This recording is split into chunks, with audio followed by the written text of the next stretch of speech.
9-1-800. We live in an age where the chance of...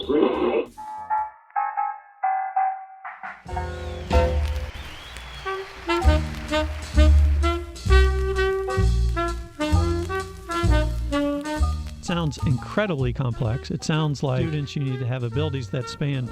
I'm really geeking out here.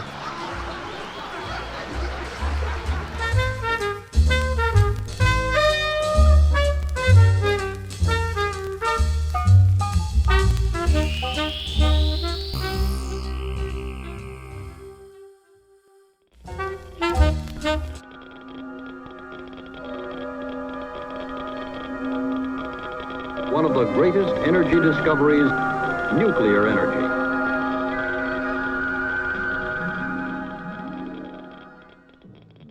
So one of the things that you mentioned was around advanced manufacturing. And so let me see if I have that right. So I think a lot of people are familiar with 3D printers, you know, the ability to, on your own desktop, you know, build and construct things. As long as you have a computer and you can connect your computer to a 3D printer, you can produce or make almost anything possible. And I think you're saying, you know, more advanced versions of 3D printers can be used to manufacture weapons or manufacture, and you also mentioned micro reactors. And so people or adversaries are thinking of using some of these advanced 3D printing like technologies to make their own reactors. Is that right? That is actually getting there. I would say people are probably not there yet to manufacture a weapon, but some recent examples of people 3D printing guns, or even a whole car. Oak Ridge News was released a few months ago that they 3D printed a vehicle. It's not difficult to extrapolate that you can use the new advanced technology to 3D print components and systems that can be used for nefarious reasons. And another example is Oak Ridge as well reported that they 3D printed a mini reactor using nothing but 3D printers. So the technology is out there. We got the genie out of the bottle. Now we need to know how to control it and be able to understand whether the technology is used for peaceful purposes or something else. So how do you do that? How would you build a 3D printer, or how would you, what kind of design methodologies or thinking go into, say, the manufacture of a 3D printer so that it's not used for nefarious purposes? Part of me is thinking, right, how in the world can you prevent that? Well, it's the same way we prevent nuclear material from being misused from reactors. We monitor closely and we create sensors and technologies that are able to tell us what's going on inside of that 3D printer. So not going into too many details on the manufacturing side, I can tell you that we have leading experts in both advanced manufacturing, makers communities, and 3D printing to help us understand the problem. So what makes our consortium unique is that expertise from people that almost never work together. How often do you see an advanced manufacturing person working with machine learning or radiation detection people? Almost never. So this consortium gave us an ability to make connections between communities that are not typically involved in the problem of nuclear non-proliferation, but are now together to solve it. You mentioned a couple examples. So you want to share a couple of those examples of inaccuracies? Well, this is a great setting to discuss that, because what is nuclear energy? What is radiation? When I ask these people, they struggle to answer that. We are not born being able to sense radiation. This is what's different about it. You can't touch it or see it. And this is the frightening part, because you don't know when you're exposed to radiation, and you don't know what effects might happen now or 30 years from now. So a couple of inaccuracies, I would call them anecdotal. Of course, they were said at the end. Interesting story was told about a woman who was pregnant and who spent a lot of time near her dying husband. He helped to clean up or to mitigate the disaster after Chernobyl happened. And she was pregnant, and unfortunately her baby died a few days after it was born. And the HBO series portrays it as the baby absorbed the radiation and saved the woman, but the baby died. There's really no such thing as absorbing the radiation.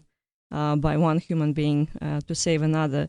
Radiation affects everybody, and you can think about small humans, fetus, in particular, is a lot more susceptible to radiation effects.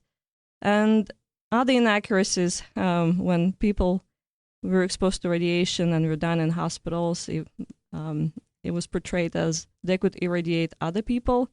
Now, just because you're exposed to radiation does not mean you become radioactive. It is not practically possible unless the radiation source got inside of your body and remained there. Example would be nuclear medicine treatment. When you ingest a source and it stays within your body for some period of time, now you became the radioactive source and could irradiate other people, perhaps.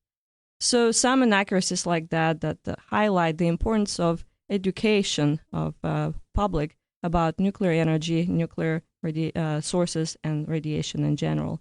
That could perhaps help alleviate that fear of radiation, fear of unknown and invisible. What I'm really curious about is if almost nothing, an antineutrino can pass through anything. So anything that it passes through is totally transparent. So how do you detect it? Because any kind of detector, the antineutrinos are going to pass through, don't even see it, but yet it still must be detectable. So how do you do that?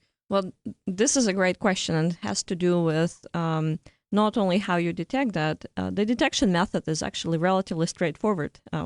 For nuclear physicists, I guess. When a neutrino interacts with a proton, which is what hydrogen is made out of, right? Nucleus of hydrogen is a proton. It turns that proton into two particles that we are very familiar how to detect. It's called a positron, which is a positively charged electron, and a neutron. So from a detection standpoint, that becomes a piece of cake to detect those two particles. And we look at a number of indicators, such as the energy of the particles, their timing, and the spatial distribution. So we can correlate those pieces of information to determine, yes, it was neutrino, or no, that was not a neutrino. So that process is well understood, and we employ it in practice all the time. It's called inverse beta decay, or IBD for short. The second question is, if the neutrinos don't interact with anything, how do you detect them, right? And that has to do with the sheer volume of neutrinos emitted by nuclear reactor. So you can think about it, if the number is large, then the detector can be quite small, right? Because the probability of interaction is the same, no matter where you put your detector. So if a nuclear reactor emits 10 to the 20, yes, 10 to the 20 antineutrinos per second, now you can factor in the very low interaction probability and counter-interact that with a very large detector, right? Avogadro's number is 10 to the 24, which is effectively how many protons you get. So now you start talking about a few hundred of interactions per day, and that is far above any background that neutrinos, the cosmic neutrinos that you get. Got it. And that was I was just going to ask. So I had to throw some math in there. That was perfect.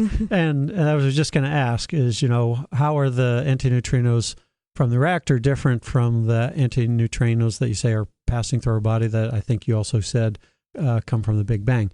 But I think you just explained that. So that's there's a whole another story to antineutrinos.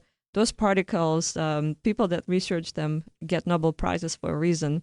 And the main reason is they're so elusive, and there's so much unknown about that particle, which is, by the way, one of the most abundant particles in the universe. The unknown part is that they change their flavor. What that means is they may start at electron antineutrino, but by the time you try to detect them, they may turn into tau antineutrino. So there are a total of 3 flavors of those particles. And different detection methods only work for a certain type of antineutrino. So nuclear reactors emit what we call electron antineutrinos. That means that when we build IBD detectors, they are blind to any other antineutrinos, whether they come from sun or Big Bang. That's the interesting part. So when you know what type of antineutrino you're detecting, you build the detector tailored for that. Mm-hmm. And I could go on and on about that because the particle has such a rich history and a lot of interesting aspects.